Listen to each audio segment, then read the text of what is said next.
ओम शांति।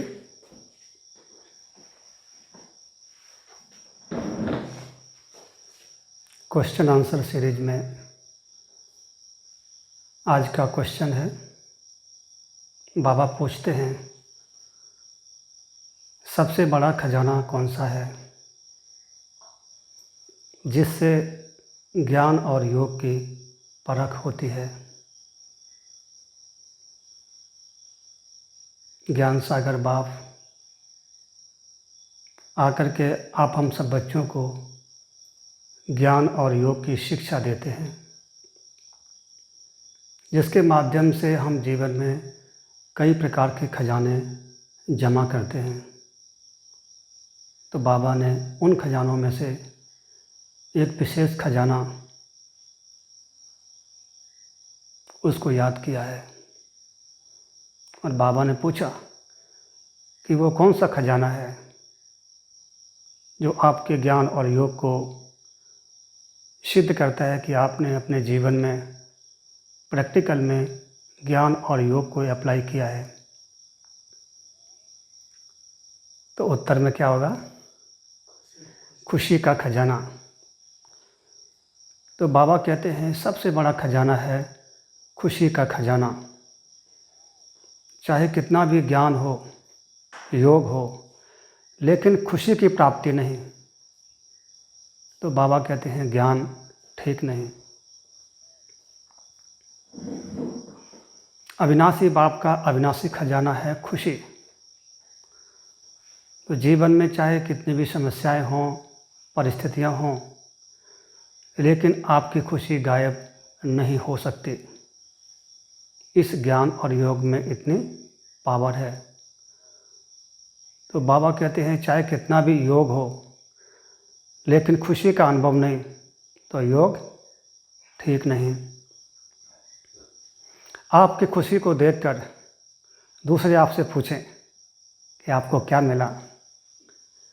बाबा ने कहा ये है ज्ञान और योग का प्रूफ या रिजल्ट, या ज्ञान और योग की प्रत्यक्षता का आधार, कि दूसरी आत्माएं आपको देख करके, आपके खुशनुमा चेहरे को देख करके, आपके जीवन को देख करके आपसे पूछें कि आपको क्या मिला। तो बाबा हमें, आप हम सब बच्चों को ज्ञान और योग की शिक्षा देते हैं। ज्ञान के माध्यम से हम अपने जीवन में अंडरस्टैंडिंग लाते हैं, समझ लाते हैं, और योग के माध्यम से हम अपने आप को शक्तिशाली बनाते हैं, अपने में पावर्स जमा करते हैं, और इन दोनों साधनों के माध्यम से हम अपने जीवन को खुशनुमा बनाते हैं। मानव जीवन में अनेक प्रकार की समस्याएं, परिस्थितियां आती ही रहती हैं, जिनको सॉल्व करने के लिए सभी प्रयास करते हैं। जीवन में कुछ समस्याएं ऐसी आती हैं जिनको एक आम व्यक्ति सॉल्व नहीं कर पाता है। उन समस्याओं के आते वो डिस्टर्ब हो जाते हैं, कोई तो डिप्रेशन के शिकार हो जाते हैं। जैसे कि किसी पेरेंट्स का, उनका इकलौता बेटा है, युवा है, और किसी कारण से उसकी डेथ हो जाती है। तो ऐसी विकट परिस्थिति में जो उसके माता पिता हैं, उस समस्या को संभाल नहीं पाते हैं। उनके जीवन में जो भी खुशी थी, जो आशाएं थी, उम्मीदें थी, वो सब समाप्त हो जाती हैं। लेकिन ऐसा भी देखा गया है कि बाबा के बच्चे, उनके जीवन में भी ऐसी समस्याएं, ऐसी परिस्थितियां आती हैं, लेकिन उन्होंने अपने जीवन में ज्ञान की धारणा की हुई है, उनके पास योग का बल है।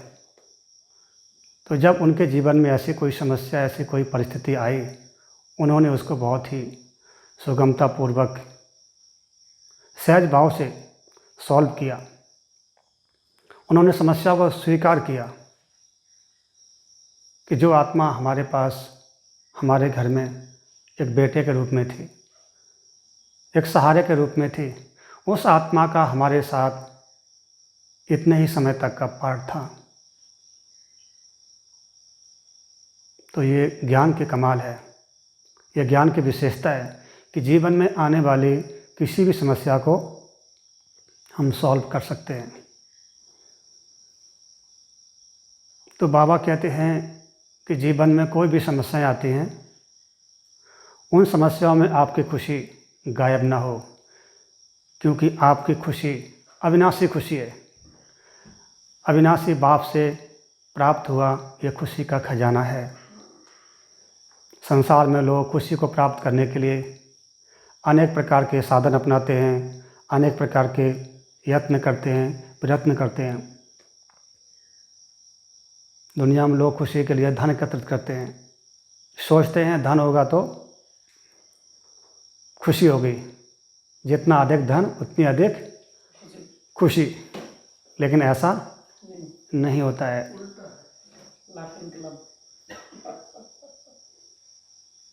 कई लोग साइंस के साधनों को एकत्रित करते हैं, सोचते हैं साधनों से खुशी मिलेगी।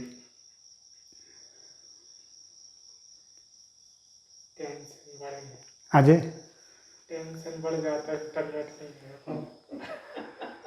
तो संसार में लोग खुशी को प्राप्त करने के लिए अनेक प्रकार के साधन अपनाते हैं।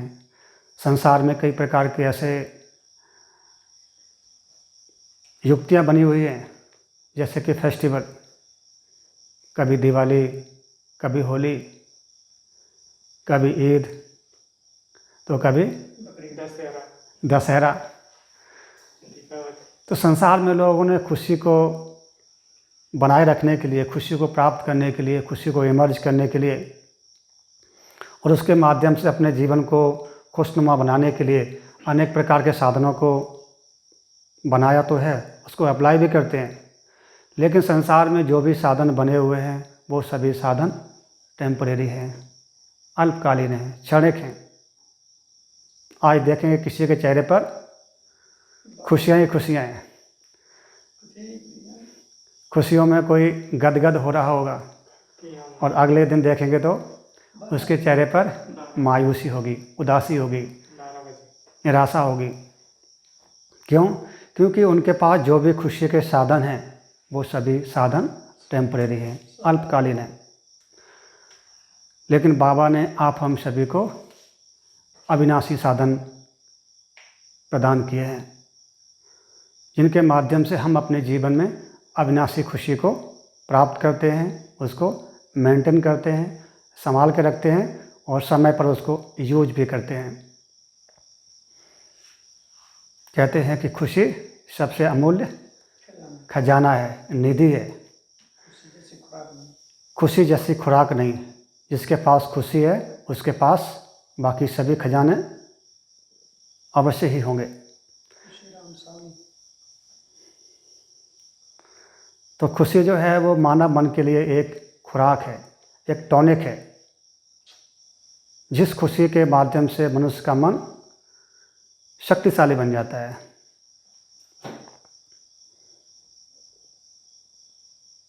डॉक्टर लोग कहते हैं कि जीवन में स्वस्थ रहने के लिए एक फॉर्मूला को अप्लाई करो। कहते हैं कि 1 गुना रोटी, 2 गुना सब्जी, 3 गुना पानी, 4 गुना खुशी का सेवन करो, तो आप जीवन में सदा स्वस्थ रहेंगे, एवर हेल्दी रहेंगे। तो खुशी का मानव जीवन में कितना बड़ा इम्पोर्टेंस है। तो आज आप हम सभी देखेंगे कि बाबा ने हमें इस ब्राह्मण जीवन में अपनी खुशी को बढ़ाने के लिए, खुशी की प्राप्ति के लिए, खुशी को कायम रखने के लिए ऐसे कौन कौन से साधन, कौन कौन सी विधि, कौन कौन से फॉर्मूले बताए हैं, जिनको हम जीवन में अप्लाई करते हुए अपने जीवन में अविनाशी खुशी को हम कायम रख सकते हैं। तो ऐसे हम लगभग 16 बातें, खुशी के 16 सूत्र या खुशनुमा जीवन के 16 सूत्र पर चर्चा करेंगे। तो सबसे पहली विधि, पहला सूत्र है स्मृति, श्रेष्ठ स्मृतियाँ। मानव जीवन का सारा खेल स्मृतियों पर निर्भर करता है। जैसी स्मृति वैसी स्थिति। यदि हमारे मन में, बुद्धि में पुरानी स्मृतियाँ इमर्ज हैं, पास्ट में बीती हुई बातों की स्मृतियाँ इमर्ज हैं, किसी ने कुछ कहा, वो हमारे मन पर हावी है और बार बार मन में वो इमर्ज होती रहती हैं, तो इससे मन में फिर उदासी, मायूसी, निराशा, हताशा, ये सारी बातें इमर्ज होंगी। तो जहाँ इनमें से कोई भी बात हमारे मन पर इमर्ज होगी, वहाँ खुशी नहीं रह सकती है। इसलिए बाबा ने इस संसार में आकर के सबसे पहले आप हम सभी को श्रेष्ठ स्मृतियाँ याद दिलाई हैं। तो बाबा ने सबसे पहले हमें स्वस्वरूप की स्मृति दिलाई कि आप स्वयं कौन हो, आपकी विशेषता क्या है, आपकी पावर्स कौन कौन हैं, आपके स्वमान क्या क्या हैं, आपके कर्तव्य क्या हैं, आप रहने वाले कहाँ के हैं, आपका इस संसार में वर्तमान समय क्या पार्ट है। तो बाबा ने हमें आकर के श्रेष्ठ स्मृतियाँ दिलाई हैं। स्वस्वरूप की स्मृति, स्वदेश की स्मृति, स्वलक्ष्य की स्मृति, स्वलक्षण की स्मृति, श्रेष्ठ स्वमान की स्मृति, श्रेष्ठ कर्तव्यों की स्मृति और स्वधर्म की स्मृति। तो बाबा ने हमें जो भी श्रेष्ठ स्मृतियाँ दिलाई हैं, उन श्रेष्ठ स्मृतियों को हम बार बार इमर्ज करते हैं, उन स्मृतियों में हम बार बार रमण करते हैं, तो उससे हमारी खुशी बढ़ती रहेगी। बाबा ने कहा कि ज्ञान है अर्थात आपकी खुशी बढ़नी चाहिए। तो जितना हम इन श्रेष्ठ स्मृतियों में रमण करेंगे, उनका चिंतन करेंगे, मनन करेंगे, उतनी हमारी खुशी का पारा चढ़ता रहेगा। साथ साथ जीवन में आने वाले कई समस्याओं को हम सहज ही फेस कर सकेंगे। तो पहला फॉर्मूला है श्रेष्ठ स्मृतियाँ। दूसरा सूत्र है अटेनमेंट्स, प्राप्तियाँ। तो इस संगम युग पर, इस ब्राह्मण जीवन में हमें क्या क्या मिला है, वो हमारी बुद्धि में हमेशा इमर्ज रहने चाहिए। कौन मिला, उससे हमें क्या क्या मिला और कितना मिला, कितनी प्राप्तियाँ हुई हैं। भक्ति मार्ग में आधा कल्प से जिसको पाने के लिए, जिससे मिलने के लिए, जिसके साथ वार्तालाप करने के लिए हम सभी ने अनेक प्रकार के प्रयास किए होंगे, अनेक प्रकार की साधनाएं की होंगी, तपस्या की होगी। किसी ने राय दी होगी कि आप भगवान को प्राप्त करना चाहते हैं तो उसके लिए आपको घर बार का संन्यास कर एकांत में जंगल में जा कर के तपस्या करनी होगी। तो आप हम सभी ने उसको भी अप्लाई किया होगा। तो जिसको पाने के लिए हमने अनेक प्रकार के प्रयास किए, पुरुषार्थ किया, अभी वो हमें इस संगम युग के अनमोल समय में, इस सुनहरे समय में वो हमें प्राप्त हुआ है। तो जिसको पाने की हमारे आधा कल्प की आशाएं थी, वो हमें मिला है। और सिर्फ भगवान ही नहीं मिला है, लेकिन वो अपने साथ ज्ञान के खजाने, गुणों का खजाना, शक्तियों का खजाना, वो सारी प्राप्तियां भी लेकर के आया हुआ है। तो हमें अपने इस ब्राह्मण जीवन में खुशी की कमाई के लिए, अपनी खुशी को अविनाशी बनाने के लिए, जो इस ब्राह्मण जीवन में प्राप्तियां हुई हैं, जो अटेनमेंट्स हैं, उन प्राप्तियों को हमें बार बार याद करते रहना है। उन प्राप्तियों को हमें बार बार रिफ्रेश करते रहना है। तो इससे हमारी अविनाशी खुशी की कमाई जमा होती रहेगी। तीसरा सूत्र है फॉर्च्यून, भाग्य। संसार में जब किसी को कोई तपस्वी या किसी ज्योतिषी के माध्यम से मालूम पड़ता है, जैसे कोई विद्यार्थी है, यदि उसको कोई उसके भविष्य के बारे में अवगत करा दे कि आप अपने कॉलेज में टॉप आने वाले हैं, तो उसके इस शब्द को सुनते ही उसके मन में खुशी के अंबार लग जाएगी। उसका आधा पुरुषार्थ तो इसी से हो जाएगा और उसके अंदर एक फेथ, एक विश्वास पैदा हो जाएगा। ये साकार बाबा के जीवन में हम देखते हैं, जब बाबा को अपने भविष्य के बारे में ज्ञात हुआ कि मैं भविष्य में विष्णु बनने वाला हूँ, तो बाबा की 60 साल से अधिक की आयु होने के बाद भी बाबा एक छोटे से बच्चे की तरह खुशी में ठगियाँ मारते थे। तो ये संभव कैसे हुआ? उनको अपने भविष्य के बारे में ज्ञात हुआ कि भविष्य में हमारा जो पद है कितना श्रेष्ठ है, भविष्य का हमारा भाग्य कितना श्रेष्ठ है। तो इस ब्राह्मण जीवन में आप हम सभी को जो भाग्य विधाता ने भाग्य प्रदान किए हैं, उन भाग्य को हमें बार बार याद करना है। बाबा कहते हैं कि आप बच्चों का इतना श्रेष्ठ भाग्य है जो अमृत वेले आँख खुलते ही आपकी मुलाकात भगवान से होती है। तो जिसकी मुलाकात इतनी बड़ी सत्ता के साथ सत्ता से हो रही हो, वो भी एकदम अर्ली मॉर्निंग, तो उसके भाग्य के तो क्या कहने।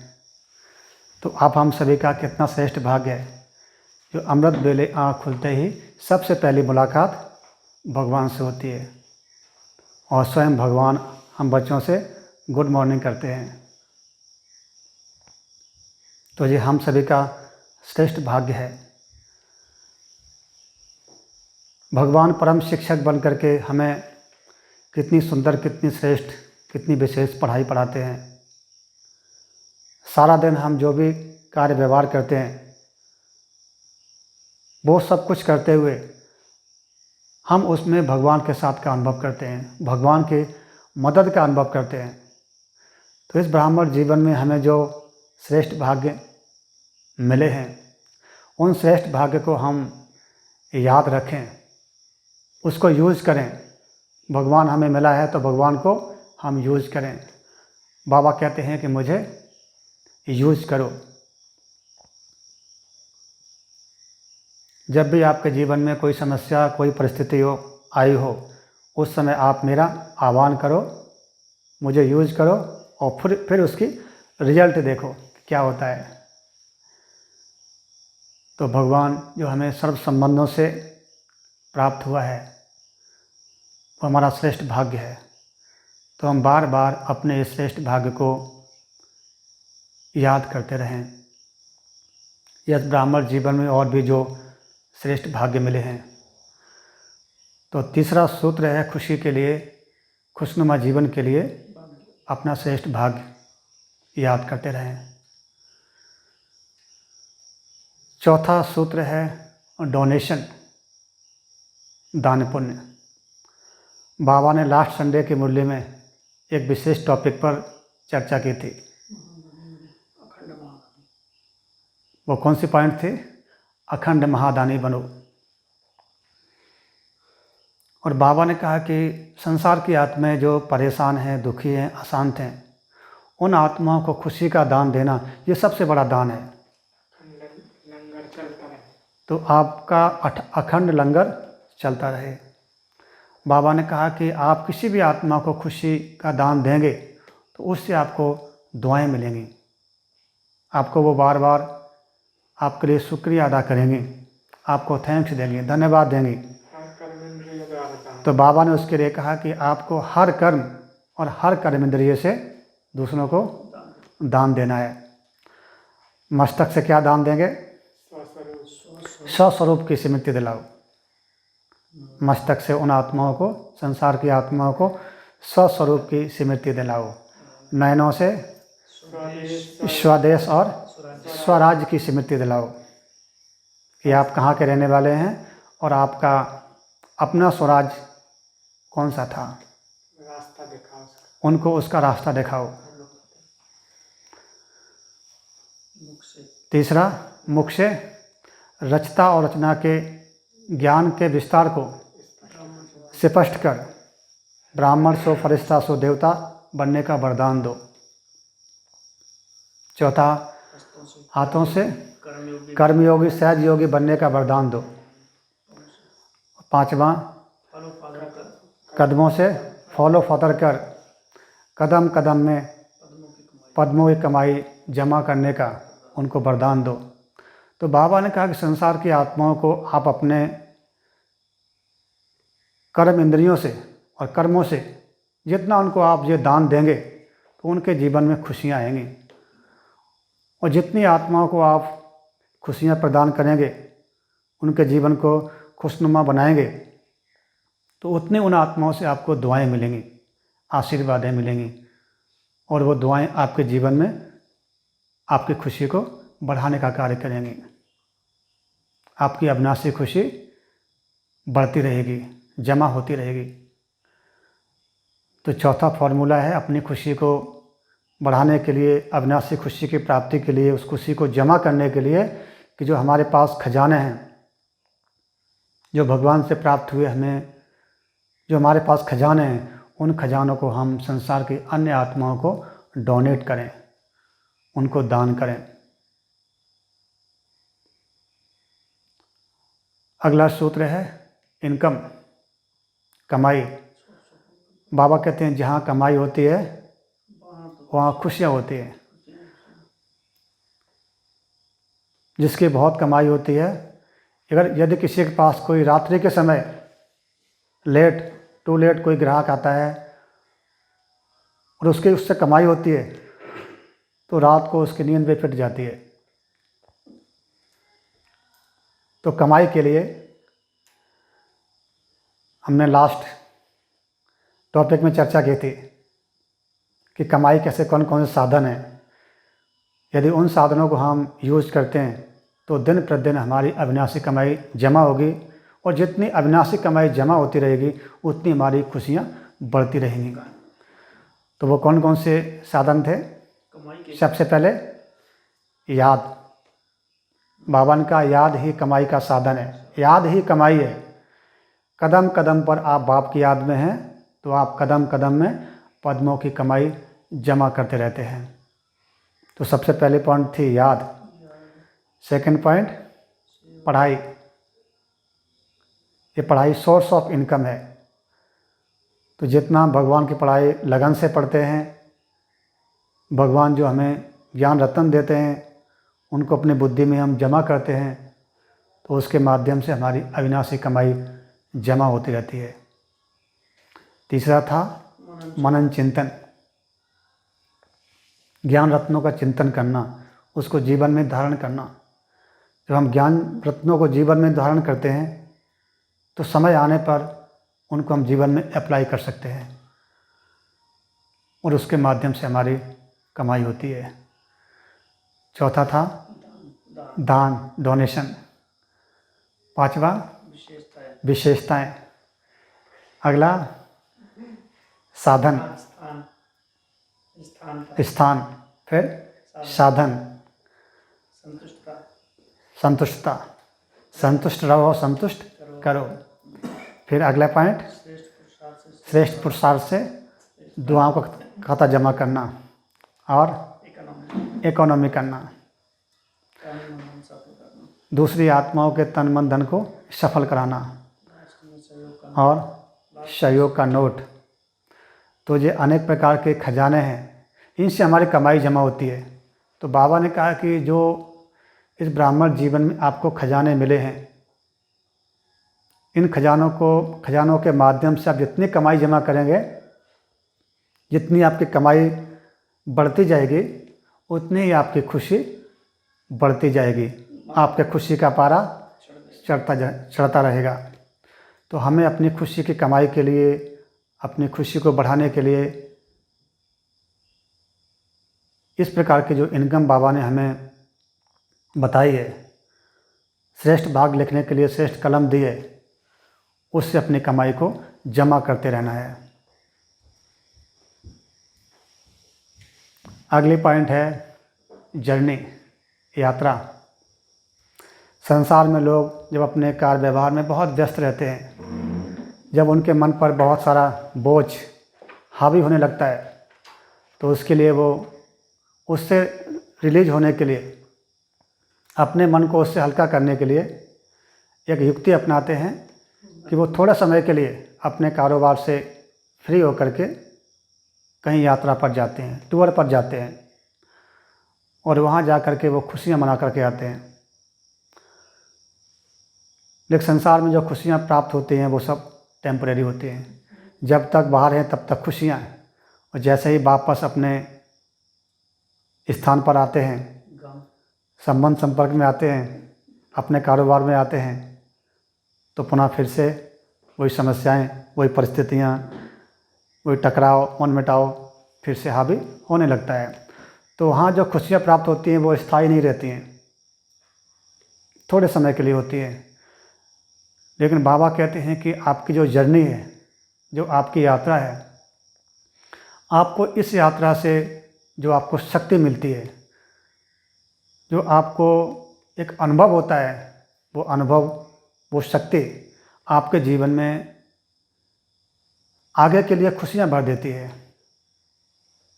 तो इस ब्राह्मण जीवन में बाबा कहते हैं कि आप भी सेवाएं करते हैं, संबंध संपर्क में आते हैं, सारे कारोबार करते हैं, लेकिन ये सब कुछ करते हुए भी बीच बीच में समय निकाल करके हमें भी यात्रा करनी है, आध्यात्मिक यात्रा करना है, स्पिरिचुअल जर्नी करनी है। तो बाबा कहते हैं कि आप बीच बीच में समय निकाल करके कभी विश्व के टूर पर निकल जाओ। विश्व भ्रमण पर कोई आपको देखे पूछे कहाँ जा रहे हो, तो क्या जवाब देंगे? वर्ल्ड टूर पर, बिना कोई वीज़ा के, बिना कोई पासपोर्ट के। तो बाबा ने कहा कि जो बार बार आपको यात्रा करनी है, रूहानी यात्रा करनी है, कभी वर्ल्ड टूर पर निकल जाना है, तो कभी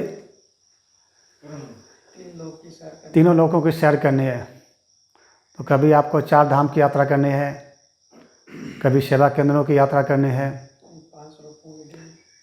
कभी 5 रूपों की ड्रिल।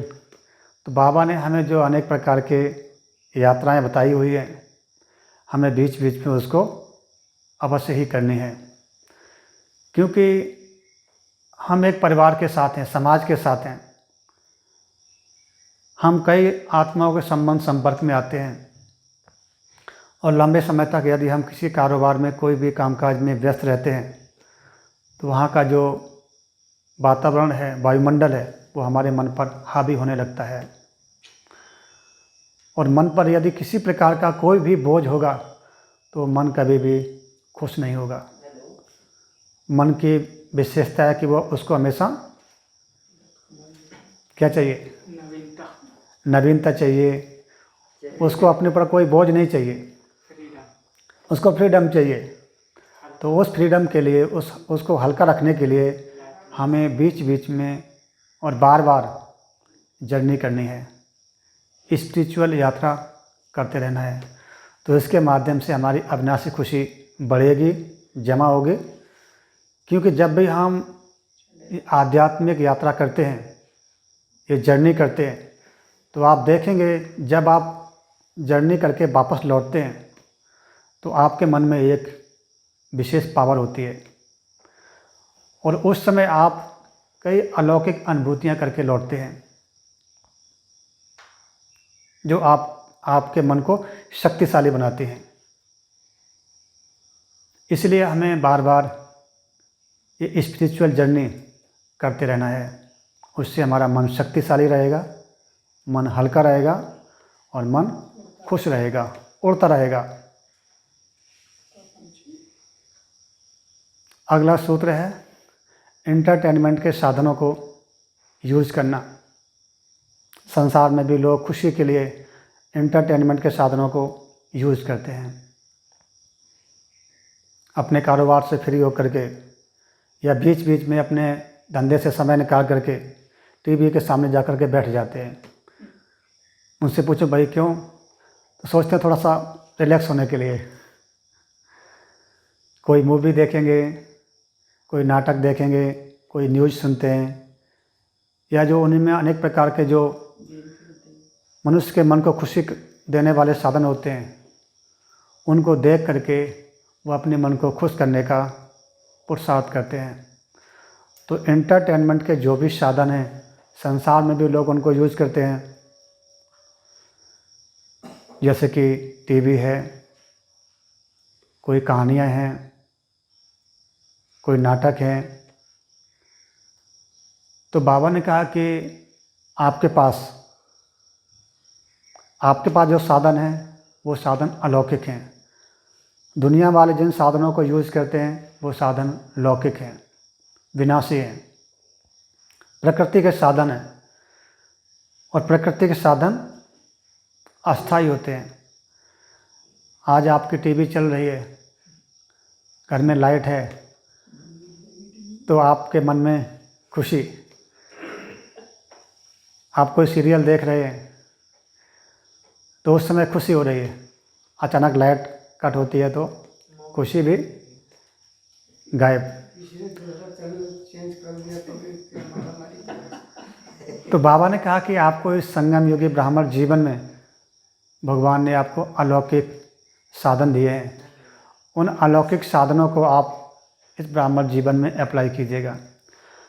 बाबा कहते हैं जैसे बाप के पास बेहद की टीवी है, बहुत बड़ी टीवी है, तो बाबा कहते हैं मैं इस टीवी में सभी बच्चों के हर प्रकार की एक्टिविटी को देखता रहता हूँ।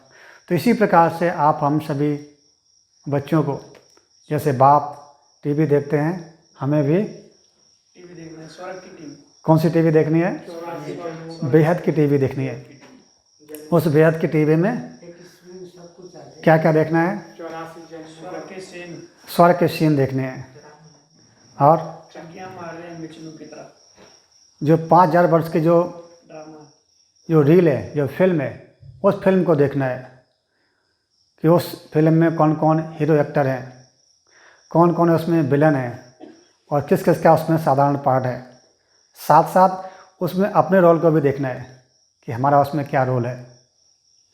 विलन का है कि हीरो का? विलन का है हमारा रोल है कि हीरो का है, या हमारा कोई साधारण पार्ट है। साक्षी भी देखा है विलन हाँ, का।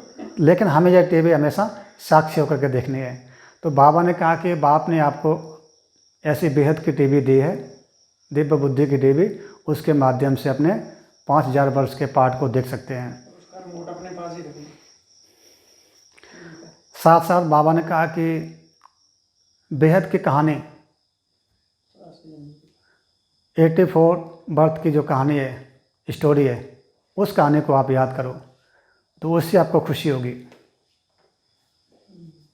और कौन कौन से साधन हैं? सीढ़ी, बार बार सीढ़ी चढ़ो और उतरो। इससे क्या होगा? एक्सरसाइज, हमारा बॉडी तंदुरुस्त रहेगी। शरीरपन की एक्सरसाइज करो तो इससे हमारी खुशी बढ़ेगी। व्यर्थ से मुक्त रहने का परहेज। तो जो भी, हाँ, बाबा ने कहा खुशियों के झूले झूलो। बाबा ने आपको झूले दिए हुए हैं, उन झूलों की रस्सी क्या है? याद और सेवा, उमंग और उत्साह, ये उसकी रस्सी है। इस रस्सी के माध्यम से झूले में झूलेंगे तो आपकी खुशी बढ़ती रहेगी। याद और सेवा, याद और सेवा के झूले में झूलेंगे तो आपकी खुशी बढ़ती रहेगी। तो खुशी के जो भी साधन हैं, जो भगवान ने हमें इस ब्राह्मण जीवन में अलौकिक साधन दिए हैं, उन साधनों के माध्यम से हम अपनी अविनाशी खुशी को बढ़ा सकते हैं, जमा कर सकते हैं, उनको हम कायम रख सकते हैं। अगला साधन है फैशन। संसार में लोग खुशियों के लिए नए नए फैशन को यूज करते हैं, अपनाते हैं। जैसे ही कोई नया फैशन निकलता है तो उसको अप्लाई करते हैं। नए नए प्रकार के वस्त्र, नए नए डिजाइन के, नए नए hair cutting, hair style. Style ही नहीं तो संसार में अनेक प्रकार के जो फैशन है नए नए आभूषण, संसार की आत्माएं उन फैशंस में खुशी को खोजती हैं। लेकिन बाबा ने कहा कि मैंने आप बच्चों को जो फैशन, जो आभूषण दिए हैं, जो वस्त्र दिए हैं, वो यूनिक हैं, विशेष हैं। तो आपको उन आभूषणों को, उन वस्त्रों को अप्लाई करना है, उनको यूज़ करना है।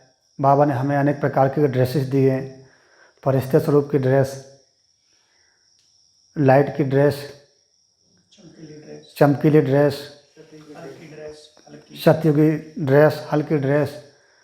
तो बाबा ने जो हमें अनेक प्रकार की ड्रेसेस दी हुई हैं, उनको हमें बार बार पहनना है, उनको यूज़ करना है। साथ साथ बाबा ने जो हमें आभूषण दिए हैं, ज्ञान के आभूषण, ज्ञान रत्नों के आभूषण, गुणों के आभूषण, शक्तियों के आभूषण, विशेषताओं के आभूषण, तो जितना जितना हम अलंकार दिए, जितना जितना हम इन जो अलौकिक जो फैशन है उसको करते रहेंगे, उतनी हमारी खुशी बढ़ती रहेगी। 16 श्रृंगार। तो बाबा ने कहा 16 श्रृंगार करेंगे तो आप सजे हुए दिखाई देंगे, आपकी सूरत और मूरत में खुशी झलकेगी। तो इस ब्राह्मण जीवन में बाबा ने हमें जो फैशन के लिए अनेक प्रकार के साधन दिए हैं, उनको हमें अप्लाई करके अपने जीवन में खुशी को जमा करना है। अगला फॉर्मूला है गिफ्ट। गिफ्ट संसार में जब कोई किसी को कोई गिफ्ट देता है तो उस गिफ्ट के साथ साथ उसका प्यार भी होता है। उसके माध्यम से जिसको गिफ्ट प्राप्त होती है उसे खुशी होती है।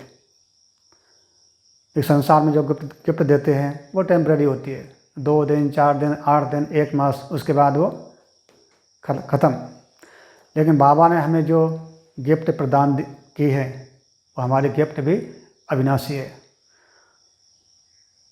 और बाबा ने कल की साकार मूल्य में एक विशेष बात कही थी कि बाप आकर आप बच्चों को लॉटरी देते हैं। लॉटरी। तो भगवान हमें जो गिफ्ट देते हैं या लॉटरी देते हैं वो हमारी अविनाशी है। बाबा ने हमें गिफ्ट में स्वर्ग की बादशाही दी। तो बाबा कहते हैं बार बार उस गिफ्ट को देखते रहो। जितना आप उस गिफ्ट को देखेंगे, उसको यूज़ करेंगे, उतनी आपकी खुशी बढ़ती रहेगी।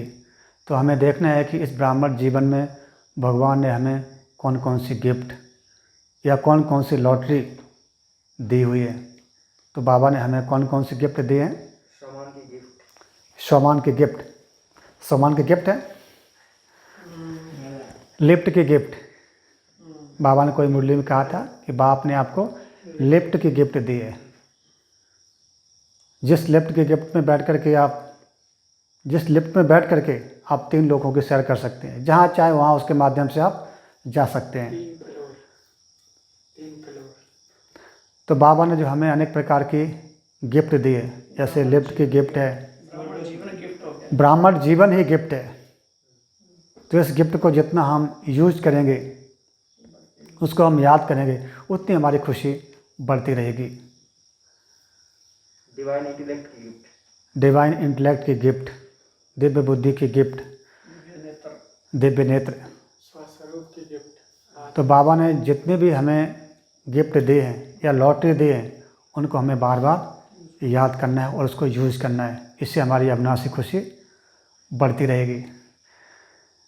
अगली पॉइंट है रेस्पेक्ट। बाबा कहते हैं संसार में आत्माएं जब किसी को रेस्पेक्ट देती हैं तो उनका वो रेस्पेक्ट देने का जो समय होता है बहुत थोड़ा होता है। आज किसी को मान देंगे तो कल उसका अपमान भी करने में वो देरी नहीं करते हैं। वो संसार की आत्माओं को लंगड़ा मान देते हैं। लेकिन भगवान ने हमें जो रेस्पेक्ट दिया है, जो मान दिया है, वो हमारा स्थायी है। तो बाबा हमें कौन कौन सा मान देते हैं? तुम तो मेरे नैनों के नूर हो, मेरे नूर रत्न हो, मस्तक की मणि हो, मेरे सिर के ताज हो। और मेरे से भी ऊंचे हो। तुम मेरे से भी ऊंचे हो। तुम बच्चे डबल विश्व के मालिक बनते हो। तुम बच्चे मेरे लड्डू। बाप तो परम धाम का मालिक हो और तुम बच्चे परम धाम के भी मालिक बनते हो और सत्यों के भी मालिक बनते हो। पूजा होती है। आप बच्चों की डबल पूजा होती है, हमारी तो सिंगल पूजा होती है। तो बाबा ने जो हमें अनेक प्रकार के सम्मान दिए हैं, भगवान ने जो हमें रेस्पेक्ट दिया है, उस रेस्पेक्ट को हमें कायम रखना है, उसके नशे में रहना है। स्वयं नमस्ते करते आगे। हाँ जी, हाँ, स्वयं भगवान हमें नमस्ते करते हैं। कितने नशे की बात है। नमस्ते करके काम मीठे निकाल। बच्चे कहते हैं, खट्टे नहीं कहते। हर दिन मीठे बच्चे कहते हैं। पहले खट्टे काम करेंगे। तो भगवान हमें जो रेस्पेक्ट देते हैं, उस रेस्पेक्ट को हमें उसको महत्व देना है, उसके नशे में रहना है। तो इससे हमारी अविनाशी खुशी बढ़ती रहेगी। अगली पॉइंट है, अगला सूत्र है कि दूसरों से अपनी तुलना न करें, किसी से भी अपनी कंपैरिजन न करें। संसार में लोग एक बहुत बड़ी गलती करते हैं कि हमेशा दूसरों से अपनी तुलना करते रहते हैं। किसी के पास कोई विशेष साधन होते हैं तो सोचेंगे कि उसके पास वो है, हमारे पास नहीं है। हाँ, तुलना माना तोलना। दूसरों के जो साधन होते हैं उनको और अपने पास जो अप्राप्तियां हैं, दूसरों की प्राप्तियों और अपनी अप्राप्तियों को तौलते हैं। तो ये खुशी को गायब करने का एक बहुत बड़ा कारण है। तो बाबा ने कहा कि आपको किसी से तुलना नहीं करनी है। आपके पास जो प्राप्तियां हैं, जो आपके पास खजाने हैं, जो आपके पास साधन हैं, वो इतने हैं, इतने विशेष हैं जो संसार में किसी भी आत्मा के पास नहीं है। आपके पास अपना एक स्वस्थ तन है, शक्तिशाली मन है, दिव्य बुद्धि है। जिस बुद्धि से आपने भगवान को जाना पहचाना, तो आपके पास कितनी श्रेष्ठ बुद्धि है। तो आपके पास जो भी खजाने हैं, जो प्राप्तियां हैं, उनके नशे में रहो, उसका सुख लो। दूसरी आत्माओं से अपनी बार बार तुलना करके अपनी खुशी को गंवाना नहीं है।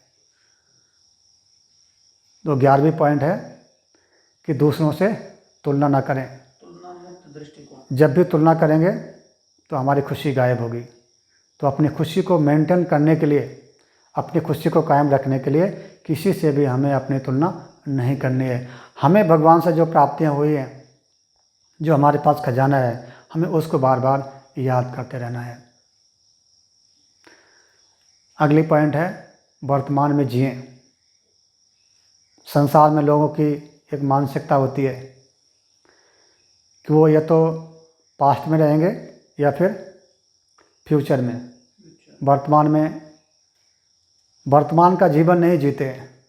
लेकिन बाबा हमें सिखाते हैं कि आपको वर्तमान जीवन का सुख लेना है। तो वर्तमान जीवन को आप यदि आप श्रेष्ठ रूप में जिएंगे तो आपका भविष्य भी उज्जवल होगा।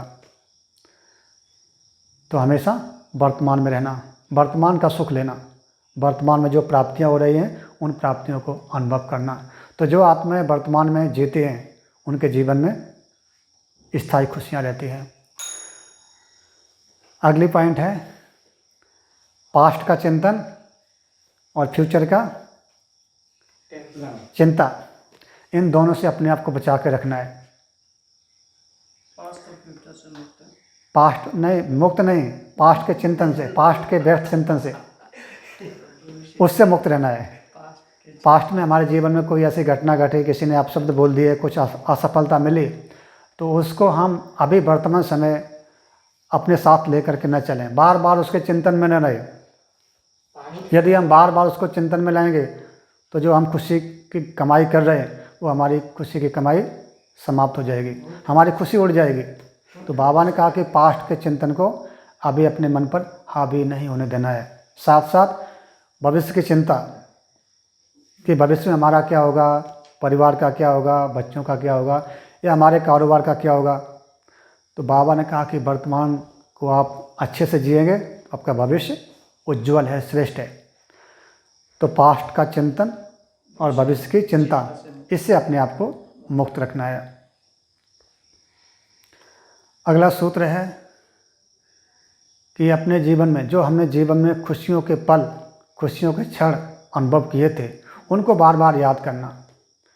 तो इस ब्राह्मण जीवन में, हम सभी के जीवन में ऐसे अनेक खुशियों के पल आए जिसने हमारे मन को बहुत गदगद किया था। तो उन खुशियों के पल को हमें अब इस ब्राह्मण जीवन में अभी पुनः बार बार उसको याद करते रहना है। तो जितना हम उन खुशियों के पल को याद करेंगे, उनको रिवाइज करेंगे, उतना हमारा खुशी का पारा चढ़ेगा, हमारी अविनाशी खुशी जमा होती रहेगी।